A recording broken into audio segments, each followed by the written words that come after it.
Gritó tan fuerte que le salió sangre por la nariz. Según los recuerdos del camarero Seneción, el sonido se parecía al chillido de un cerdo al que le clavan un cuerno en los testículos. El lugar donde yacía el emperador fue inmediatamente acordonado por los pretorianos. 2 médicos perdieron el conocimiento al ver la escena y el tercero vomitó sobre sus propios apuntes.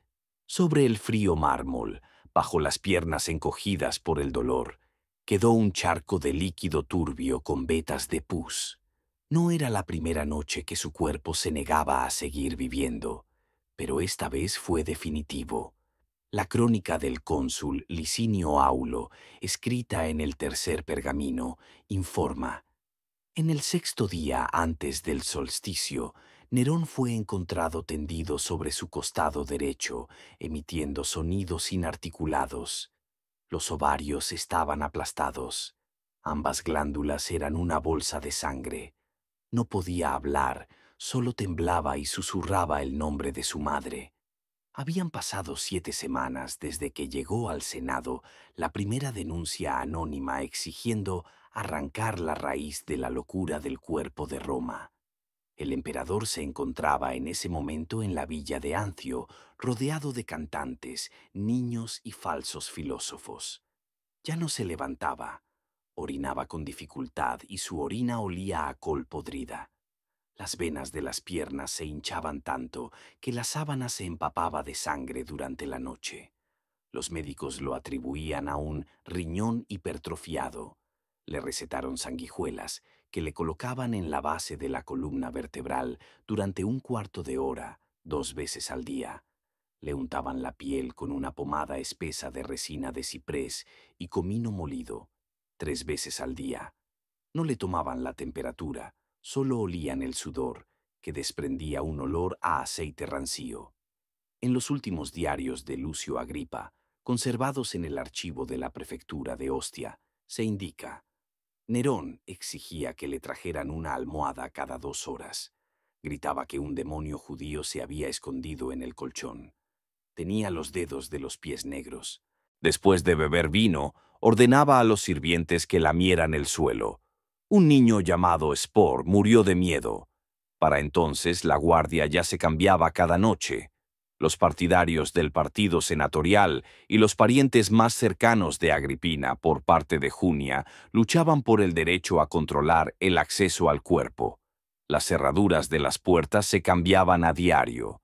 Solo 3 personas tenían llaves: el prefecto Garpas, el eunuco Milón y el sacerdote Publio del templo de Vesta.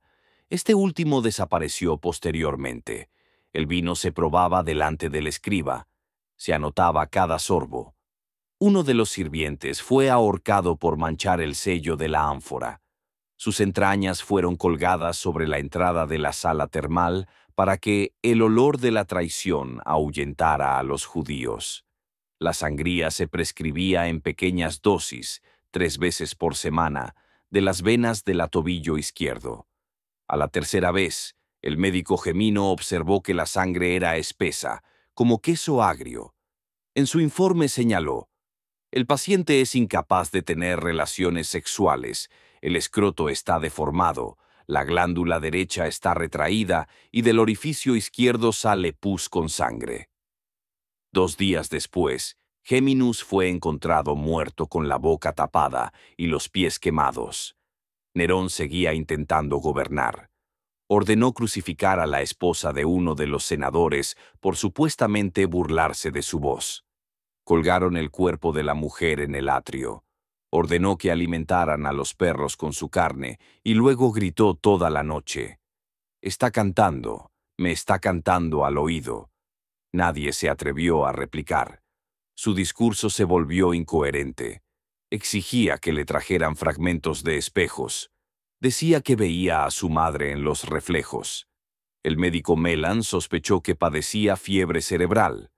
Por la noche comenzaron a darle opio, en granos al amanecer y jarabe de amapola, 2 cucharadas al atardecer. Le ayudaba durante unas horas, pero luego comenzaban los ataques. Las crónicas de la casa de los Augusto afirman que en aquellos días corrían extraños rumores por Roma, que las estatuas sangraban en el Tíber, que los soldados muertos salían de las catacumbas, que el emperador ya había muerto y que en sus aposentos yacía un doble maldito. En algunos templos se suspendieron los servicios religiosos. El público evitaba a los oradores. Todos esperaban, pero él aún respiraba. 3 veces en ese mes, la guardia del palacio cerró las puertas a los embajadores. El Senado exigía una audiencia, pero solo dejaron entrar a Publio Crispo, un viejo amigo de la familia y partidario de la línea moderada. Intentó conseguir que se revisara el testamento, pero Nerón quemó 2 veces el pergamino, acusando a Crispo de traición. Finalmente Crispo fue arrestado. 2 días después lo encontraron con la lengua cortada. Mientras tanto, el cuerpo seguía descomponiéndose. Olía a vinagre y carne podrida. Las costras de la espalda se rompían. En los muslos aparecieron úlceras. Los médicos constataron que el pulso era débil, la lengua gris y la orina turbia y con copos. Le dieron a beber tinturas de hierba de San Juan, salvia y polvo de burro seco. Le cambiaban las compresas cada media hora. Del dolor, se mordía el codo hasta el hueso. Los médicos lo ataron a la cama con correas. Le pusieron almohadillas de fieltro bajo las nalgas que cambiaban 3 veces al día. Ya nadie creía que se levantaría, pero cada noche ordenaba que llamaran al pretor, dictaba decretos y exigía que devolvieran a la vida a los condenados a muerte. Los sirvientes murmuraban que un espíritu maligno se había apoderado de él. Los sacerdotes discutían si rezar por él o renegar de él. Al comienzo de la 6ª semana, comenzó a supurar grasa blanca de su cuerpo. Los tejidos se descomponían. Perdía el conocimiento con más frecuencia, pero aún reconocía los rostros. Mirando con odio, se creía que podía leer los pensamientos. Por eso, los sirvientes dejaron de hablar en la puerta. Uno de ellos, sin embargo, murmuró una oración. Milón lo arrastró por el pelo y se lo echó a los perros. Fue la última ejecución en los aposentos. El olor se volvió insoportable. Uno de los consejeros escribió: «Apesta como un templo en descomposición, pero rezamos por su regreso». No murió. Él lo ordenó. Él seguía siendo Roma. Cuando empezó a sangrar por los oídos, los sirvientes entraron en pánico por primera vez. El prefecto Garpas ordenó cambiar toda la ropa, quemar las almohadas y raspar el suelo hasta dejarlo de piedra. Los 2 porteadores que habían sacado la ropa de noche del emperador fueron ejecutados ese mismo día. Los acusaron de imprudencia al tocar el cuerpo venerado por los dioses. Ese mismo día, Publio, del templo de Vesta, que tenía una de las llaves de los aposentos, desapareció sin dejar rastro. Más tarde solo encontraron sus dientes en una jarra negra junto a la pared oriental de las termas. Nerón ya no comía alimentos sólidos. Al tragar, vomitaba, y los médicos observaron restos de un líquido negro y copos de mucosidad. Según el informe del médico Calen, el estómago rechaza los alimentos, la lengua está como lijada, la respiración es entrecortada. Después de tomar la maca, hay una pausa. Luego, chillidos, gritos, intentos de arrastrarse. Ahora yacía casi siempre boca arriba, con las piernas deformadas, los talones agrietados y pus supurando entre los dedos. La piel de los tobillos se desprendía, dejando al descubierto una masa marrón verdosa. Uno de los jóvenes sirvientes dejó caer una palangana con infusión de manzanilla al ver cómo se desprendía un trozo de piel del muslo. Cada mañana le lavaban el cuerpo con agua y vinagre. Le colocaban pequeñas sanguijuelas en las axilas, en las sienes y en la zona perineal. Las mantenían allí durante un cuarto de hora, hasta que se hinchaban. El proctólogo Agrilio intentó cauterizar los abscesos inflamados con hierro al rojo vivo, 12 puntos en el lado derecho. Después de eso comenzaron los temblores, que continuaron toda la noche. La temperatura se medía por el olor del sudor. Si era avinzado, significaba que era baja. Si era carnoso, significaba que era crítica. Esa noche, incluso la funda de la almohada olía carnoso. El entorno comenzó a cambiar. Los viejos griegos y homiletas, que se ganaban la vida en la corte con improvisaciones poéticas, desaparecieron. En su lugar aparecieron hombres silenciosos con túnicas azules, sin distintivos. Los trajo el prefecto Garpas. Más tarde se supo que eran hombres del patricio Licinio y de la facción norteafricana. No se inclinaban ante el lecho, no sonreían, no besaban la mano, solo miraban. A veces tomaban notas. 2 días después de su llegada, murió uno de los guardaespaldas, quemado con agua hirviendo de una olla que se volcó accidentalmente. El segundo fue estrangulado con una cuerda de la ropa de cama. Garpas ordenó silencio. En su informe al Senado indicó: accidente causado por el nerviosismo en un clima húmedo. Nerón ya no hablaba. Susurraba, a veces con la boca, a veces entre dientes. Una vez llamó a su madre. Agripina llevaba muerta 8 años. Cuando se lo explicaron, gritó tan fuerte que las paredes se agrietaron. Después dio la orden de quemar una de las estatuas de Júpiter y sustituirla por una escultura de una mujer con el vientre desgarrado. Encontraron el mármol en el puerto y lo trajeron por la noche. Los esclavos que instalaron la escultura fueron descuartizados. A Nerón le pareció que en los ojos de la estatua había una zorra viva. Exigió que le sacaran los ojos a la piedra. Los sirvientes comenzaron a enfermar.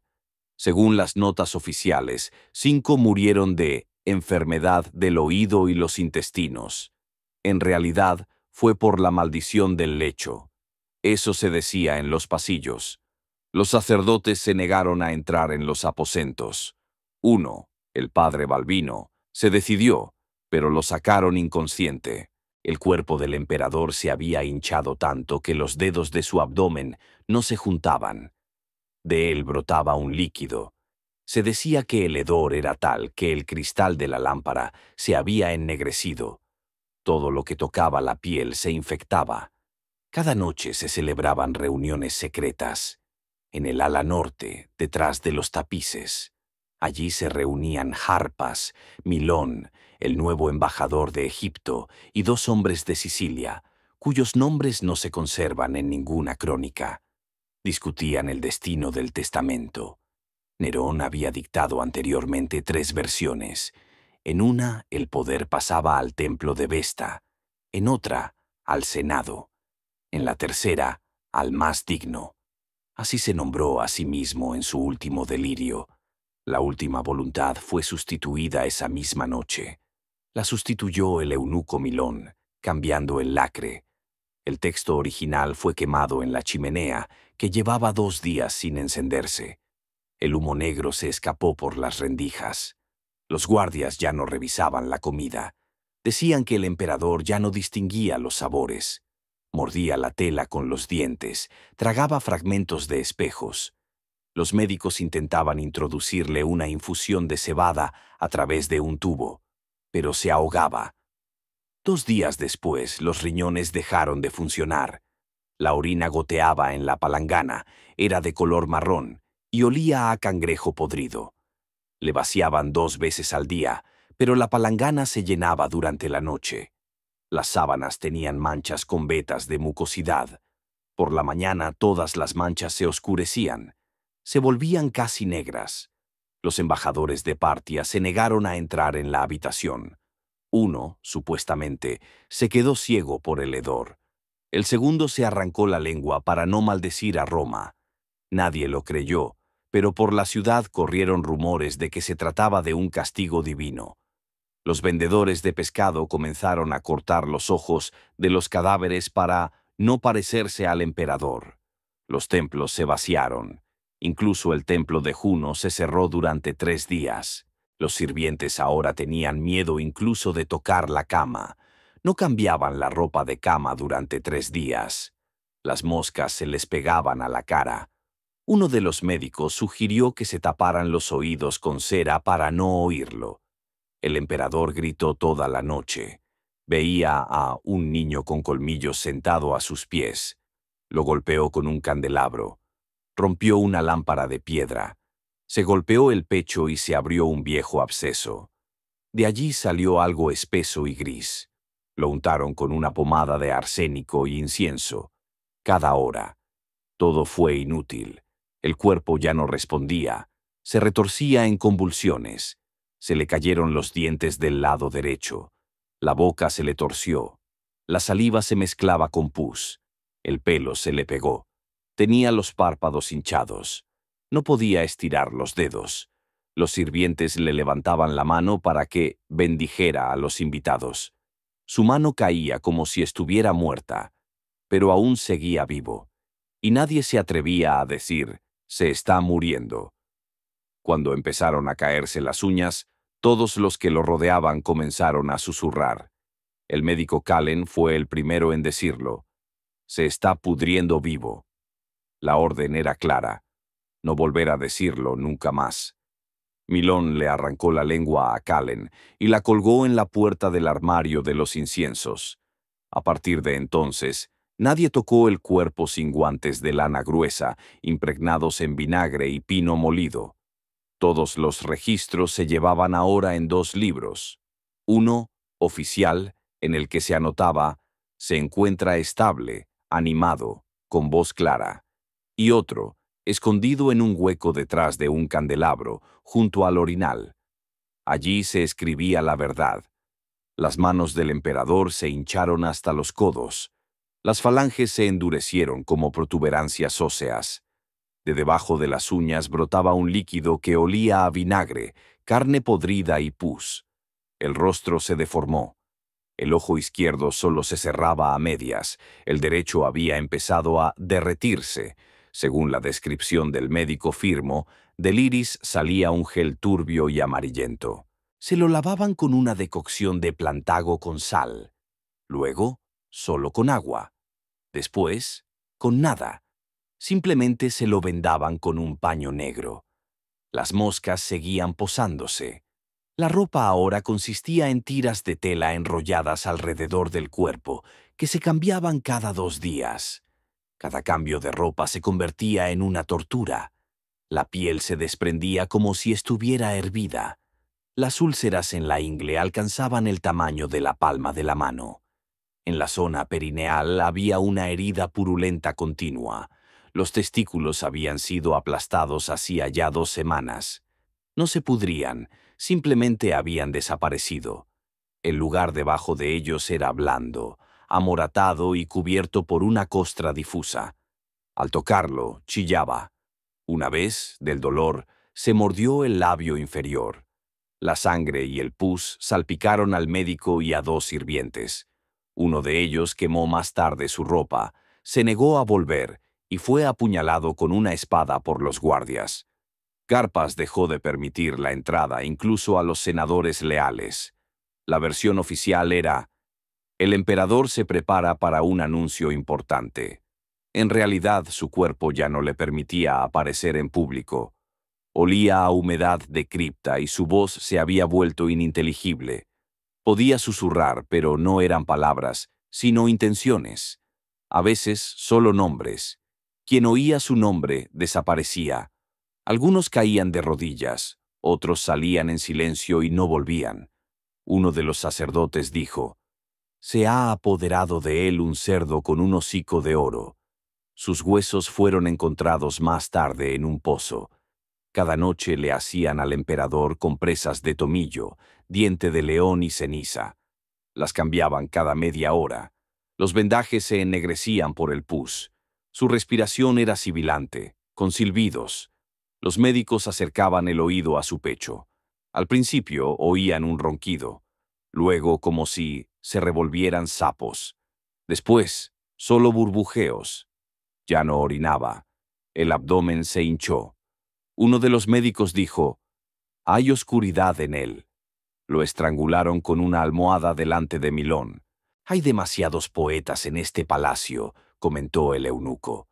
Por las noches figuras desconocidas deambulaban por las habitaciones. En la oscuridad se oían voces. Discutían sobre la herencia, las listas, los cargos. Alguien examinaba los anillos de los dedos del moribundo. Milón ordenó que se los quitaran y los escondieran, pero 3 de ellos desaparecieron. Uno tenía el sello de Agripina. Luego desapareció el testamento, la falsificación que Garpas guardaba bajo la almohada. Los sirvientes murmuraban: «Ahora vivirá para siempre, porque ya no hay palabras para matarlo». El emperador pidió confesión varias veces. Los sacerdotes se negaron. Uno se inclinó, entró en los aposentos y se asfixió por el hedor. Dijo: «No puedo perdonaros vuestro pecado, no sois carne». Nerón le escupió en la cara, un coágulo de pus y sangre. 2 días después, este sacerdote enloqueció y, según los rumores, se arrancó los ojos con los dientes de un jabalí. Encontraron su cuerpo en el templo de Apolo, cubierto de inscripciones escritas con carbón. Sigue mirando. Incluso los más cercanos a Nerón se habían alejado de él. Corrían rumores de que ya había muerto y que su cuerpo había sido sustituido por un muñeco de cera. Uno de los guardias nocturnos dijo que había visto al difunto mirándose a sí mismo. Lo quemaron por blasfemia. Milón ordenó cambiar la guardia y rociar incienso. Los aromas no lograban disipar el hedor. Provocaban aún más vómitos. La lista de admitidos se reducía. Quedaban Garpas, Milón, 2 mujeres silenciosas a las que llamaban simplemente las hermanas. Más tarde las llevaron a África, y un médico mudo. Anotó: parálisis de la pierna izquierda y el brazo derecho, pupila en descomposición, voz ronca, erupción cutánea que se convierte en úlceras, pulso inestable, temperatura. El sudor huele a suciedad y miel. Fueron las últimas observaciones. En la 4ª semana de esta fase, las larvas se clavaron en el cuerpo. Las encontraron en el pliegue entre los omóplatos, debajo de los vendajes, allí donde había una úlcera por presión. Las cortaron con un cuchillo, las lavaron y las cauterizaron con resina. El emperador gemía, chillaba, mordía y escupía. Ya no podía caminar, no podía arrastrarse, solo yacía allí, descomponiéndose. El último día del 3er mes intentó levantar la mano. Se movió. Todos se quedaron paralizados. El sirviente, pensando que el emperador estaba muriendo, cayó de rodillas y pidió perdón por haberle roto la pelvis. El emperador movió un dedo. El sirviente fue ahorcado, luego quemado, y después pisotearon sus cenizas. El cuerpo de Nerón ahora vivía por sí mismo. No comía, no hablaba, no daba órdenes, pero respiraba. Estaba vivo. Era el poder. Roma se pudría junto con él. No había emitido ningún sonido en 9 días. Su cuerpo no se movía, no tragaba, no orinaba. Solo su pecho subía y bajaba con un pesado jadeo entre sollozos, como si alguien bajo una piedra respirara con dificultad. Los sirvientes dejaron de creer que estuviera vivo, pero respiraba, y por eso nadie se atrevía a declararlo muerto. Se le cayeron las uñas de los pies. El dedo del pie izquierdo se ennegreció, luego se ennegreció todo el pie. Lo envolvieron con ramas de abeto para ahogar el olor, pero este se filtraba por todas partes. Las sábanas eran de color marrón grisáceo y se pegaban al cuerpo. No las cambiaban todos los días. Uno de los médicos escribió: «La humedad proviene de la propia piedra del lecho». De su boca brotaba un flujo continuo de saliva turbia con sangre. Los dientes se desmoronaban. De la oreja salía lentamente una masa blanca y purulenta, en la que más tarde se encontraron larvas. Los ojos estaban hundidos. El izquierdo comenzó a cubrirse con una película turbia, el derecho quedó como una cuenca vacía. Después de que le sacaron lo que los médicos llamaron una gota de pus muerta. El médico fue ahorcado inmediatamente. En su placa se leía: «La descomposición no debe ser nombrada». Solo quedaba una habitación a la que se podía entrar. Todas las demás estaban cerradas con llave. Las llaves las tenía Garpas. Las entradas secretas estaban tapiadas. Cada día el guardia de turno informaba sobre el silencio, el olor y los signos de movimiento. Las firmas se ponen en silencio. Los informes oficiales dicen, su salud es un secreto de importancia nacional. El templo de Vesta exige que se confirme que está vivo. No lo consiguen. Los cambios no solo se producían en su cuerpo, el poder a su alrededor se desmoronaba. El Senado ya no creía en él. Los embajadores egipcios comenzaron a reunirse con los hombres de Licinio. A ellos se unieron los partos. En el sur comenzaron los disturbios. En todo el imperio se decía, Roma se pudre porque el rey no ha muerto. Milón llevaba una lista separada de invitados. Ya no admitía a nadie de la antigua nobleza. Solo podían entrar en su dormitorio los mudos, los ciegos o los que no sabían escribir. Los rumores se extendieron. Decían que era un ídolo, un muerto viviente, portador de una maldición. Su aliento era llamado la oración de los muertos. Mientras tanto, en los aposentos seguían cambiándole las vendas. Le aplicaban compresas de menta, corteza de roble y ceniza en el estómago. Ya no podía contener las deposiciones. Tenía el vientre hinchado y duro y la piel cubierta de una capa grisácea. Entre los pliegues de la piel había bichos. Intentaron salarlo, luego untarlo con miel y luego quemarlo. Sin resultado. Carpas mantuvo negociaciones secretas con los pretorianos. Uno de ellos, llamado Aulo Terencio, robó una copia del Último Testamento. Este difería del falso. En el original decía, si mi carne no se purifica del dolor, que todo vuelva a manos de los dioses. Este texto fue quemado. Terencio desapareció. Lo encontraron decapitado. Le cortaron la cabeza, la metieron en un barril con vinagre y la colocaron en un nicho junto al dormitorio, como recordatorio. No es momento para la verdad. El emperador aún respiraba, pero ya no sentía dolor. Su cuerpo no reaccionaba ni al vinagre, ni al hierro al rojo vivo, ni al sonido. Uno de los sirvientes le dio una bofetada en la mejilla y la piel se hundió. Los músculos ya no mantenían su forma. Debajo de los ojos había grietas negras. En la ingle había gusanos. Los quemaban con azufre, pero al día siguiente volvían a aparecer. Intentaron peinarlo. Se le cayó todo el pelo. Lo que quedaba era una maraña enmarañada con crecimientos blancos. Uno de los sirvientes lo describió como un nido de pájaros hecho con cadáveres. La cabeza se le inclinaba constantemente hacia un lado y la saliva le goteaba sobre el hombro. Se le había podrido. Bajo la tela solo había vacío. En el Consejo de Milón se decidió, ya no es un hombre, pero sigue teniendo poder. Se reforzó la guardia. Las paredes estaban cubiertas con cortinas. Las luces de las habitaciones permanecían encendidas las 24 horas del día. El turno de guardia se cambiaba cada 6 horas. Solo se añadieron 2 personas a la lista de personas autorizadas, un eunuco y una mujer ciega. El resto observaba en silencio el cuerpo en descomposición, temerosos de respirar demasiado cerca. Dejaron de hablar con él. Los médicos ya no le tomaban el pulso ni le escuchaban respirar. Se quedaban allí de pie, esperando. Pero él seguía respirando. No había muerto. Estaba allí tirado, pudriéndose. El cuerpo ya no respiraba, solo se movía. No por vida, sino por algo más profundo. Por el pus bajo la piel, por las ampollas bajo la película de cadáver, por la descomposición que expulsaba la carne. Su caja torácica ya no se elevaba al ritmo de la respiración. Se estremecía convulsivamente, como si hubiera un animal dentro tratando de salir. Oficialmente, nadie había declarado la muerte.